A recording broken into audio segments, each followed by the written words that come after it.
माननीय अध्यक्ष महोदय, सन्माननीय सदस्य ज्येष्ठ सदस्य जयंत पाटील साहेबांनी जो प्रश्न या ठिकाणी उपस्थित केला, मी या संदर्भात सांगू इच्छितो की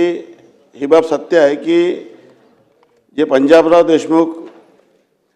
देशांतर्गत शिष्यवृत्ती योजना होती त्यामध्ये जी 64 योजना देशांतर्गत शिष्यवृत्ती योजना होती त्यामध्ये जी 64 योजना सारथीमार्फत राबवल्या जातात त्यामध्ये ही एक योजना आहे आणि 22-23 मध्ये 151 विद्यार्थ्यांना आपण प्रवेश दिला, 23-24ला 295, 24-25ला 270, परंतु यावर्षी जाहिरात काढण्यात आली नव्हती कारण बाकीचे दायित्व खूप मोठ्या प्रमाणात वाढलं होतं। आपण दरवर्षी 300 कोटी रुपये खर्च करत होतो। आता डिसेंबरच्या अधिवेशनात आपण 100 कोटी रुपयाची अतिरिक्त म्हणजे यावर्षी आपण सारथीला 400 कोटी रुपये दिले आणि आजच मी सूचना दिलेल्या आहे की तात्काळ 31 मार्चच्या पूर्वी लगेच आता आजचा दिवस गेल्याबरोबर जाहिरात काढा आणि या योजनेतून जेवढे लाभार्थी आहेत त्या सर्व लाभार्थ्यांचे अर्ज मंजूर करून जी काही आपली इनटेक कॅपॅसिटी आहे त्याप्रमाणे सर्व विद्यार्थ्यांना लाभ देण्याची कारवाई करण्यात येईल। की आपण आता यावर्षी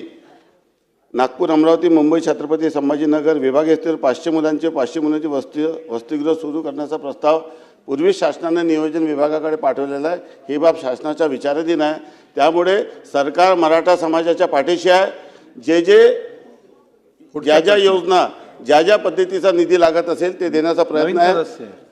100 कोटी रुपये मागच्या वर्षीच्या पेक्षा जास्त निधीची पुरवणी मागणी डिसेंबरमध्ये मान्य करून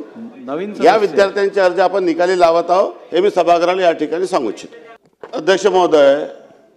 राज्य शासनाने वेगवेगळ्या समाज घटकासाठी वेगवेगळ्या संस्था उभ्या केल्या,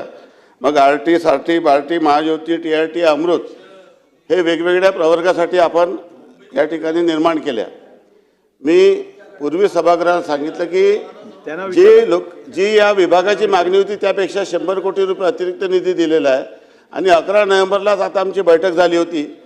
त्यामध्ये आपण या सर्व जे काही सारथी, आरटी, बार्टी, महाज्योती, TRT आहे, अमृत या सर्व संस्थेमध्ये एक सूत्रता असावी आणि लाभ देताना समाजातल्या सर्व घटकाला समप्रमाणात लाभ देता यावा, सर्व योजना सारख्या असाव्या या संदर्भात देखील शासनाचा विचार सुरू आहे। आणि जी आता सन्माननीय सदस्यांनी या ठिकाणी मागणी केली